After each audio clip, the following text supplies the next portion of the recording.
Les personnels de santé invités à perpétuer l'approche leadership, management et gouvernance lors d'un atelier bilan de restitution des résultats du projet LMG à Grand Bassam. Et puis en Ouganda, le chanteur Bobby Wine, principal adversaire du président sortant Yoweri Museveni à la présidentielle du 14 janvier prochain, va demander à la Cour pénale internationale d'enquêter sur des meurtres, actes de torture et autres abus commis dans le pays. Bonsoir et bienvenue dans le journal. Les personnels de santé invités à perpétuer l'approche leadership, management et gouvernance lors d'un atelier bilan de restitution des résultats du projet LMG à Grand Bassam. Pour le directeur général de la santé, professeur Samba Mamadou, cette approche innovante permet d'avoir des résultats en matière de gouvernance et de recevabilité. Ce projet lancé en 2011 en Côte d'Ivoire et qui prend officiellement fin en 2020 a été mis en œuvre par l'organisation américaine Management Science for Health dans plusieurs régions de Côte d'Ivoire avec l'appui financier de l'USAID. Il vise à renforcer les capacités de leadership, de gestion, de gouvernance des personnels de santé. Walter Amadou Ouattara de RTI 1. Ces exposés faits par les directeurs de différents secteurs de la santé et des coordonnateurs de programmes présentent les acquis du projet Leadership, Management et Gouvernance LMG qui prend officiellement fin cette année. Financé par l'Agence américaine pour le développement international et exécuté par l'organisation MSH, ce projet a été entamé en 2011. Il a permis de renforcer les systèmes de santé pour offrir des services plus adaptés. C'est fait par un travail en équipe et toutes les composantes du système sont impliquées et sont engagés au même niveau, du directeur au technicien, au personnel administratif. Donc l'idée, c'est vraiment comment accompagner le ministère pour qu'il puisse, en tant qu'équipe, servir la population, être à la disposition de la population et améliorer les indicateurs de santé. Autorités administratives et sanitaires concernées par ce projet, des partenaires techniques et financiers ont approuvé les résultats du projet LMG. Au nom du ministre de la Santé et de l'Hygiène publique, Eugène Aka Awele, le directeur général de la Santé s'est félicité de la confiance du bailleur faite à la Côte d'Ivoire. Ces efforts viennent appuyer ainsi ceux consentis par le gouvernement pour le bien-être des populations. Le ministre de la Santé et de l'Hygiène publique a toujours insisté sur la redevabilité. Et le projet LD+, nous enseigne cette redevabilité. Mais tout cela pour le bonheur des populations ivoiriennes. Et le projet est terminé, certes, mais les activités d'LD+, est une manière de voir et de réfléchir et de travailler. Donc, toutes les structures qui ont bénéficié vont continuer à travailler sans le projet. Car la mise en œuvre du projet ne demande pas des ressources supplémentaires. On retient également que le projet LMG s'appuie sur les 30 dernières années de la meilleure réflexion et des pratiques du développement organisationnel pour permettre aux leaders de la santé, aux gestionnaires et aux équipes de relever et de renforcer les défis les plus urgents. Des enfants drépanocytaires ont reçu des dons de l'ONG Lanaya Universelle. Depuis 2005, cette organisation soutient ces enfants. Cet élan de solidarité est appuyé par le ministère de la Famille et de l'Enfant. Anicette Conan, Clément Boko.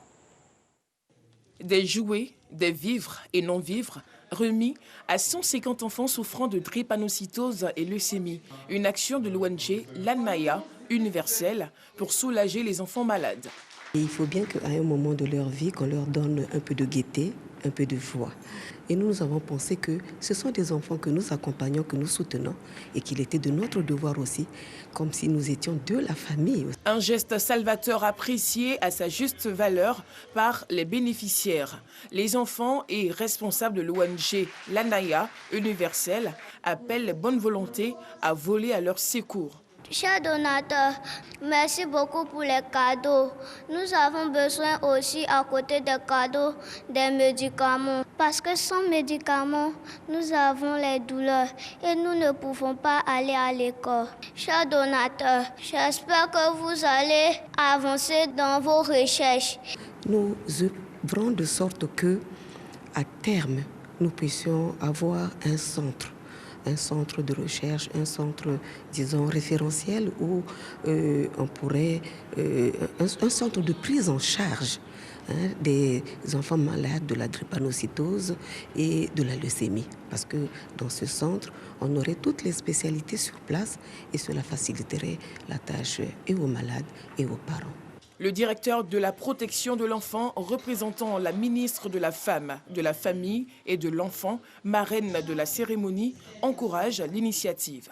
La présence de notre ministère aujourd'hui vient consolider l'appui que le gouvernement apporte à cette ONG avec notre envie de voir tous les enfants se porter très bien et que cette maladie puisse être très bien connue et qu'elle s'éloigne de plus en plus des parents qui sont sensibilisés au jour le jour. Alors cette ONG-là a besoin d'être véritablement accompagnée pour que le ministère puisse justifier que les droits à la santé de l'enfant qui sont en bonne santé puissent bénéficier aussi de droits à l'éducation. Créée en mai 2005, l'ONG L'Anaya Universelle a pour objectif majeur la lutte contre la drépanocytose et la leucémie chez l'enfant. Le reportage de Anicette Conan était commenté par Joël Gossé. Parlons éducation. Une journée de prière en faveur de l'école ivoirienne a été organisée par le ministère de l'Éducation nationale, de l'enseignement technique et de la formation professionnelle en collaboration avec la plateforme des confessions religieuses. Thème retenu, la parole de Dieu, un chemin de paix et de réconciliation pour les acteurs du système scolaire. Antoine Bassa. Lieu de transmission des valeurs humaines, sociales et morales par excellence, l'école au cœur d'une journée de prière. L'initiative est du ministère de l'Éducation nationale, de l'enseignement technique et de la formation professionnelle, en collaboration avec la plateforme des confessions religieuses. Objectif, prier pour le maintien de la paix dans les écoles. Les églises et les mosquées véhiculent des valeurs morales. Au-delà de la prière, il y a une éducation que l'on trouve dans les mosquées, dans les églises et dans les lieux de culte. Et nous voulons que tous les habitants du pays puissent communier ensemble, puissent rassembler les valeurs afin que les enfants puissent s'en inspirer et puis grandir harmonieusement et travailler dans un pays de paix. Pour cette journée, 3 lieux de culte ont été visités. L'église évangélique La Grâce du Salut, la paroisse Saint-Étienne et la grande mosquée dans la commune de Koumassi. Au menu, des offrandes, des moments de louange, d'adoration et surtout des prières et des enseignements. Parce que ces moments permettent de soumettre les enfants à une longue et mûre réflexion sur la nature et les conditions humaines, les hommes de Dieu ont salué l'initiative et invoqué la grâce du Seigneur, d'Allah. Il faut qu'on puisse aider nos enfants à prendre conscience de leur vie. Et les religions sont là pour pouvoir les amener à réfléchir sur leur vie et à s'engager comme il se doit. Que les enfants continuent à travailler, qu'ils sortent de leur école, parce que l'école évidemment n'est qu'un passage, et qu'ils entrent évidemment dans la vie active. C'est cette bénédiction que l'imam a faite. Présents aux différentes étapes de cette journée, les élèves venus de quelques établissements secondaires de la commune ont pris l'engagement de promouvoir la paix. Aujourd'hui, nous sommes là pour prendre l'engagement, pour parler de paix dans nos classes, dans nos écoles, pour ne pas qu'il y ait de violence. J'ai remarqué que dans les écoles, il se manifeste que la violence. Et venir prier, c'est bon pour les écoles, pour que tout change dans les écoles. La parole de Dieu, un chemin de paix et de réconciliation pour les acteurs et élèves en milieu scolaire, est le thème choisi pour cette édition qui s'est déroulée dans les églises, les temples et les mosquées de toutes les directions régionales et départementales de l'éducation nationale, de l'enseignement technique et de la formation professionnelle. Dans le même temps, 200 élèves de l'école primaire publique de Cocody-Danga ont reçu des kits scolaires de la famille Ezedine. En outre, le terrain de jeu de l'établissement a été rénové, une action qui s'inscrit dans le cadre du respect des RSE. Anicette Conan, Joël Gossé. Rénovation du terrain de jeu de l'école EPP Cocody Donga. Des ballons, des jouets, des cahiers, des papiers rames et des papiers hygiéniques remis aux 200 élèves de cet établissement. Cette action de bienfaisance de la famille Ezedine, représentant une société de papeterie, s'inscrit dans la dynamique d'accompagnement des efforts du ministère de l'Éducation nationale. On a voulu faire un geste pour l'école et puis quoi de mieux que de marquer l'empreinte de notre produit et de la société que de faire un terrain comme ça aujourd'hui. C'est vraiment un projet pilote pour voir qu'on pouvait le faire. Qui dit pas un jour, on ne sait jamais, dans une université, dans une autre école, faire quelque chose de plus grand. Je me reconnais dans ces valeurs. Nous avons donc décidé ensemble de travailler à contribuer à améliorer les conditions de vie des élèves en Côte d'Ivoire. Les heureux bénéficiaires n'ont pas manqué d'exprimer leur gratitude et rappeler qu'étant victimes de leur emplacement géographique, ils n'ont plus que besoin d'aide de bonne volonté. Nous sommes contents d'avoir un nouveau terrain parce qu'avant, nous n'avons pas de terrain pour nous amuser à midi ou pendant la récréation. Et nous sommes vraiment très heureux et remercions tous les donateurs, tous les bienfaiteurs de l'EPP Donga. Nous sommes un îlot d'indigence dans un quartier UP. Parce que notre école a cette particularité qu'elle n'est pas fréquentée par les enfants des riverains. Ce sont plutôt les enfants des employés des maisons des riverains qui fréquentent cette école. Ce qui fait que l'école n'est pas aussi nantie qu'on peut le penser. Et nous vivons en grande partie de dons. Sidibé Yakouba, inspecteur de l'enseignement préscolaire et primaire de Cocody, au nom de la ministre de l'Éducation nationale, a remercié et félicité tous les partenaires actifs pour le bon déroulement du système éducatif en Côte d'Ivoire. C'est ce que nous demandons, que les partenaires, n'est-ce pas, s'impliquent dans la bonne marche de l'école. L'assainissement de l'environnement scolaire, parce que dès l'instant que les infrastructures, n'est-ce pas, scolaires sont réhabilitées, sont restructurées et que les cadres, n'est-ce pas, que nous offrons aux enfants sont des cadres tout à fait beaux, ça ne peut qu'impacter le rendement scolaire. Le groupe scolaire EPP Donga de Cocody, première école primaire publique de la commune, existe depuis 1958. Dédicace de l'œuvre des dieux éphémères couplée d'une représentation théâtrale.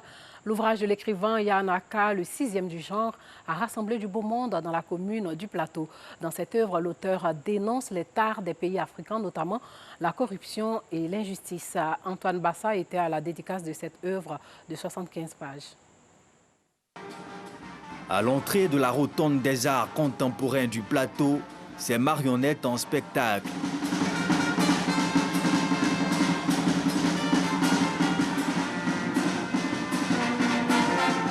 Nous ne sommes pourtant pas un festival, mais une cérémonie de dédicace d'une œuvre littéraire, la 6e du jeune écrivain ivoirien Yanaka.